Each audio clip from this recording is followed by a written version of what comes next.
Oh, we've finished the Do countdown. the Tony Robbins. Oh, yes. See, I'm trying to get everyone to dance. It counts us down 5, 4, 3, 2, 1 before it starts recording. That was a good one, Nigel, because that actually flowed into the podcast recording, which is good. So if anyone's watching this on video, you'll see Nigel Jones throwing some shapes, as it were. A bit like myself. It wasn't pretty, but he did it. He did it.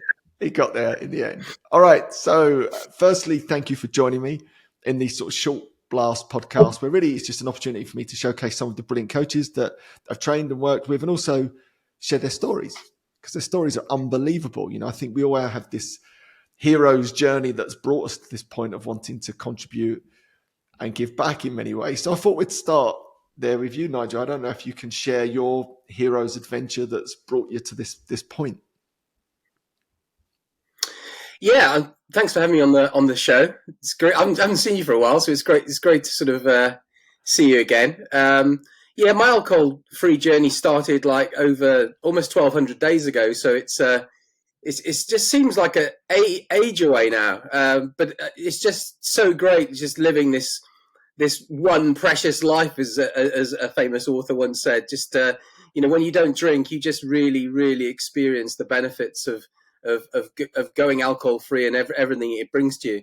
So yeah, for me, I'd been drinking 35 years, and I just fell into it. It became I was really a grey area drinker, middle lane drinker, couple of glasses of wine every night, and it was just getting too much basically. By the age of like early 50s, 53, 54, I just said, right, I'm done. I've had enough of this. I'm gonna be dead by the time I'm 60 if I carry on. And 3.5 years later, never felt so good. I feel as if I'm in my 20s. I'm running, I'm walking every day. Life's good. Yeah, life's really good. Yeah, it's great to hear, and I'm always smiling because you are the king of merch. Every time I meet Nigel, he's repping his merch, and you won't be able to see this if you're listening on the podcast, but he's got a hat on that is the 9 km before 9 a.m. coaching hat. I like it. He's looking younger Yeah, every time I see you, and that is testament, I think, as you described, to your alcohol-free adventure, which has been transformational in your own life. It's set you sail on this wonderful adventure that is self-development into coaching, into writing books, and all yeah. these wonderful things that we'll get to in a little while. But I'm just interested, what were some of the biggest challenges or obstacles that you faced in those early days? Let's just say around your alcohol-free adventure. I think the biggest thing for me probably was keeping it to daily goals. I knew I wanted to stop drinking forever, but I couldn't have that as my goal because it would have seemed too far away to say, right, well, I'm going to stop drinking for like 10 years or like 5 years or a year. It just seemed too far away. So the for me the I think the reason why I was successful this time was literally that I set myself daily goals, and they really were. One was don't drink today, which was pretty straightforward because I really didn't want to drink again. Another one was go for a walk. And I actually went for a 9 km walk, which for me was about 15,000 steps. So I wanted to do 15,000 steps a day. And I did 9 km was 15,000 steps. And I used to do that before 9 o'clock in the morning. And so hence the name of my brand and my business evolved 9 km by 9 a.m. So two of the daily goals were don't drink. The other one was go for a 9 km walk. And the other one was meditate for 10 to 15 minutes a day. And it was by that I just meant to, just be present and be myself, be with my thoughts of what's going on around me at this present moment. And that seemed to put me on a trajectory that took me to the goal. I lost like 5 stone in weight. Wow. My blood pressure went down, my heart rate went down. Everything became just really good. I wasn't targeting to lose 5 stone in weight. I was just targeting go for a walk, meditate, don't drink. And so daily goals were really important for me. I also think that I coach a lot now, and that's thanks to you having done your training course like a couple of years ago. Just one of the best things I ever did in a changing direction in my career was to become a life coach and help people on the road to sobriety. And it's amazing. Like just going through dry January, the amount of clients I've had who've actually made it through that first month, and a lot of them are actually sort of they're a bit wary of these sort of alcohol-free drinks, or whether I should drink them or not. Is it cheating? And I'm saying, no, it's not cheating. It's absolutely nothing wrong with it at all. Drink as many alcohol-free drinks as you damn well like, because there's no alcohol in them. And literally, that's what I did in the first few weeks. So I think if it wasn't for those, it would have been a lot harder. So yeah, the early days, 3 daily goals, and drink substitute drinks, which they weren't really substitutes. Maybe like the first 3 or 4 days they were. Then all of a sudden they were just like another drink that you'd have to fill that habit loop. So yeah, those are a couple of tips I'd sort of share for the early days of going alcohol free. Yeah, and I just want to come back to 9 km before 9 a.m., which is something that you did for, how long did you keep that going for in the end? Yeah, so I did that every day for 2 years. So it was something like 7,500 kilometers before breakfast. And I literally walked every day, 730 days. I think I saw about 400 sunrises where I actually physically could see them. They weren't behind the clouds, or it wasn't too dark, because a lot of these walks in the winter are actually in the dark, because I get up at 5:20 and I'm out the door walking by, say, 20 to 6. And so a 9K walk is about 2 hours. So sometimes you're in December and January, you're back before the sun comes up. But yeah, it was amazing. And that completely changed my life, because, it got me fit. It got me really into appreciating the beauty of nature and the healing power of nature, which I'm writing my second book on, called Reroot Yourself, which is all about actually how we're all like upside down trees with our roots in the air. And it's all about sort of getting back out there, opening your senses to nature, and just rerouting yourself back into the world, and just feeling good about life. Oh, I love that. I absolutely love that. I have this overwhelming urge, this is a bit of an aside, to put my hands in the soil. Strange. So yeah, whenever I go out on my runs and my walks, I do press ups now a lot of the time. So I'll do 100 press ups, and I'll do it in blocks of 20. So 5 20s effectively. But what that gives me, this opportunity, in a strange way, is to get my hands in various different types of soil, especially if I'm in the woods. You've got the real peaty, dark, gorgeous soil that's deep in the dark part of the forest. And then you've got the open, grass that's flowing, or different terrain. And for me, that feels, I just don't know what it is. There's something, I'm just drawn to put my hands in. And I guess it's a form of grounding in many ways. But rather than, taking my socks and shoes off and walking barefoot, I just want to put I can't quite explain it. And I think there's something really sort of visceral and primitive about that. I think we're meant to be in the soil. And just as you described it there about that upside down tree, that literally is me doing the opposite of that, physically putting my hands into the soil. I don't know. There's something magical about that for me. Yeah, there's a couple of things going on there. You're right about the earthing. I mean, effectively, your hands also have electronic impulses in them, which are linking to the electricity given off by the earth. So by putting your bare skin onto the surface of the planet, you are effectively linking in and becoming one with it. And the other thing that's going on is that soil has a bacterium within it that actually is called the happy bacterium, that if you get it underneath your sort of nails or onto your skin, it releases a smell which actually makes you feel better. It gives you it releases endorphins and gives you like a rush. And so that's why they say gardeners are happy, because they're constantly have got their hands in the soil. Oh, I love it. That's absolutely genius. And then coming back to your alcohol-free adventure, which I know is really important to you, what does that mean to you as we stand here today? I think everything really. I mean, for me, I was thinking about this the other day, because I'm sort of coaching people on stopping drinking, and I asked them, what does it mean to you, and they say to, what does it mean?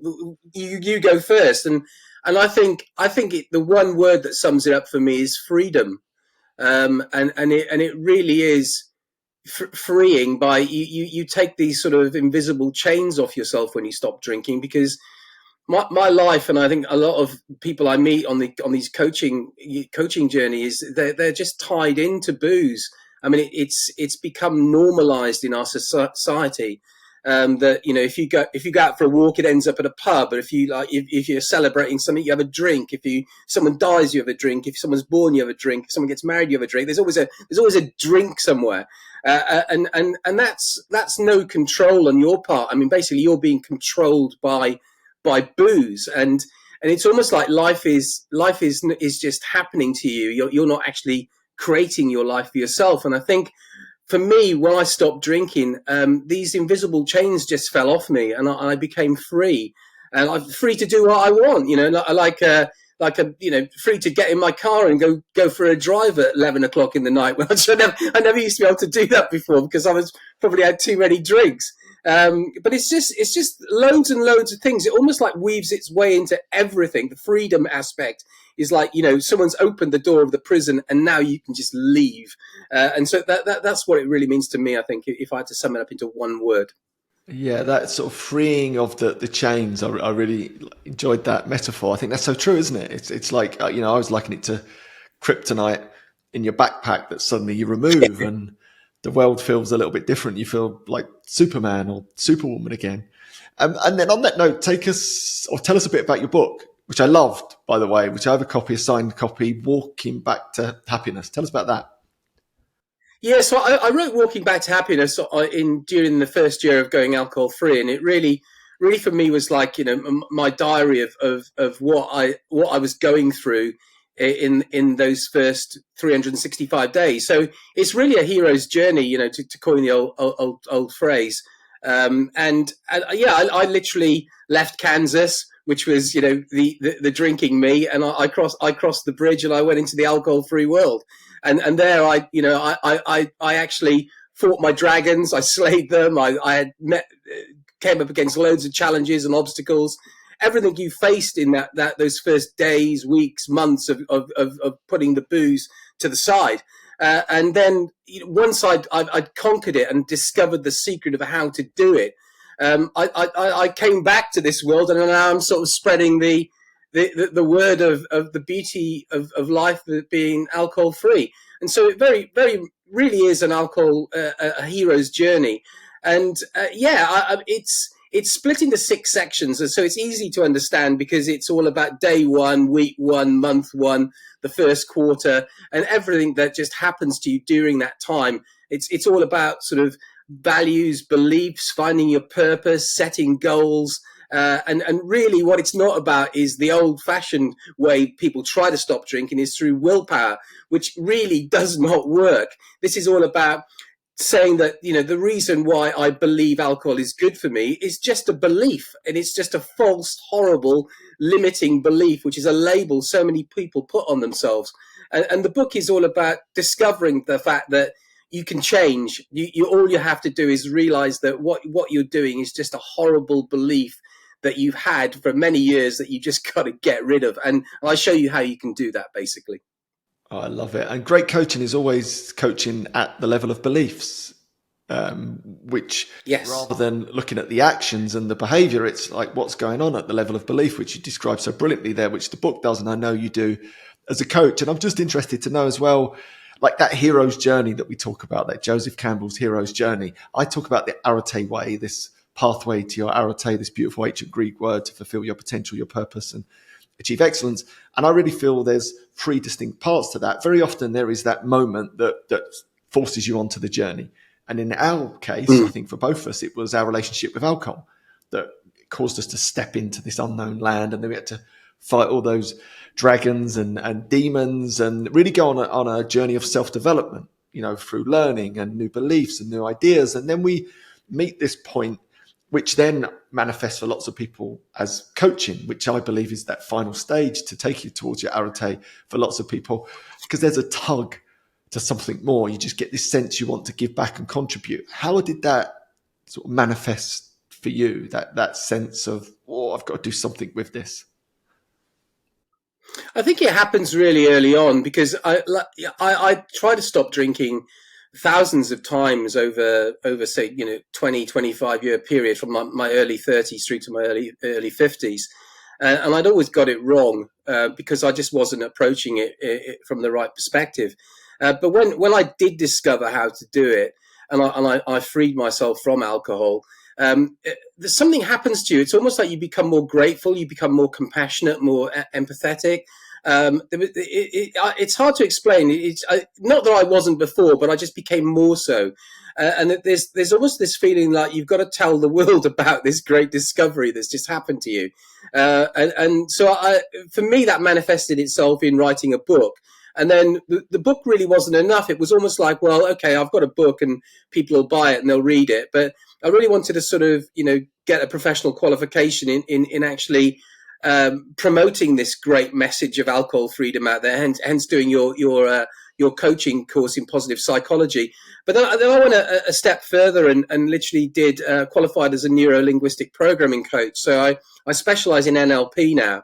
And NLP is just fantastic because people, if you don't know what NLP is, the N stands for neuro, the L linguistic, and the P programming. So neuro is about the way your mind works. L is like the language we use to describe ourselves and what we do.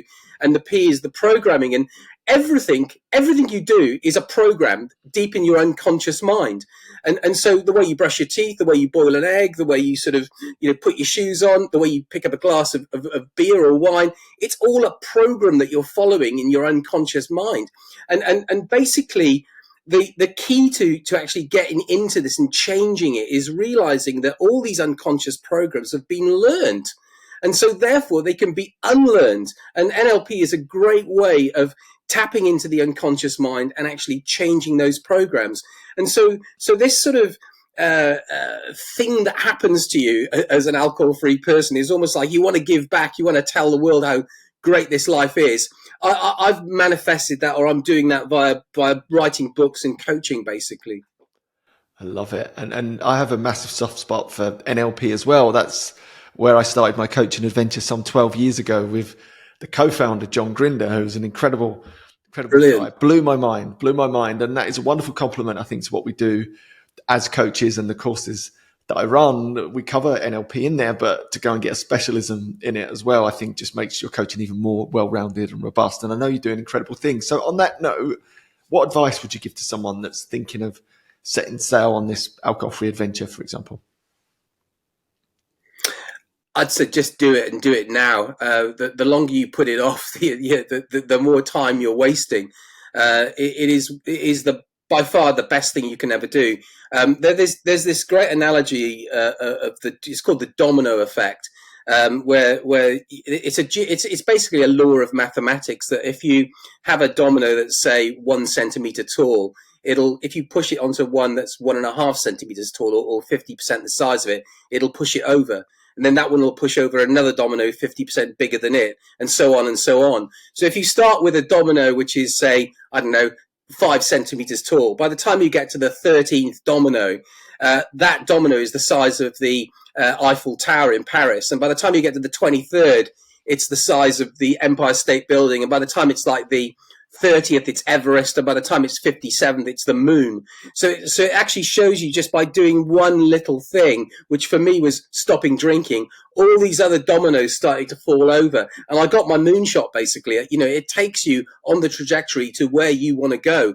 And so I would say any advice is push that first domino over. And that first domino is stopping drinking. Oh, I love that. And I first came across that geothermic progression. I think that's known as in a great book called The One Thing. If anyone's interested, it's a cracking book. But I've read that. Yeah, it's a great book. Similar principle that you just knock over that first, 1-inch domino and you can literally hit the moon by domino 57, which is mind blowing, isn't it? You just think, what? You must just want to get your calculator out and think that can't be right, but it actually is. It's this unbelievable law of mathematics. And then to finish off our beautiful conversation today, like, what's the future look like? Where are you going? I know you've always got loads of exciting projects. Let me know what's happening in your world. Yeah, I'm doing loads at the moment. Like, I'm writing another book, as I said. I've also just launched a business called the Alcohol at Work playbooks. And so this is helping organizations, large corporations write their alcohol policies. So basically, alcohol-free living comes to the business and becomes the norm, and it's more inclusive for people who don't want to drink, and it's not just about celebrating wins in business with like large booze ups in reception and drinking champagne. It's literally making the workplace inclusive and actually making alcohol-free living part of corporate culture, because Gen Zs, they're not drinking. There's 20% of the population now doesn't drink alcohol, and it's the times are changing, and really businesses are starting to wake up and say, well, look, if we want to attract the best staff and retain the best staff, we need to be an alcohol-safe workplace. We need to be a place that actually respects people who don't drink, and so that's what I'm doing. I'm literally promoting the message now into corporate organisations. Brilliant. We will have another conversation about that because I'm really intrigued. We'll take that maybe to another podcast episode. That's definitely something I want to explore in a bit more depth and detail. And then where can people find out more about you? Yeah, so my handle on my website is at 9km by 9am. So it's www.9km by 9am, and then anything at 9km by 9am on Insta, Facebook, LinkedIn. It will come to Nigel Jones and 9km by 9am. So, and you can find out about my coaching and my books and our alcohol policies for businesses there. Love it. Nigel, as always, it's been a pleasure. Thank you for joining me today. And again, we will do another round 2 about that particular topic. So I'm intrigued by that myself. Thank you again for joining me.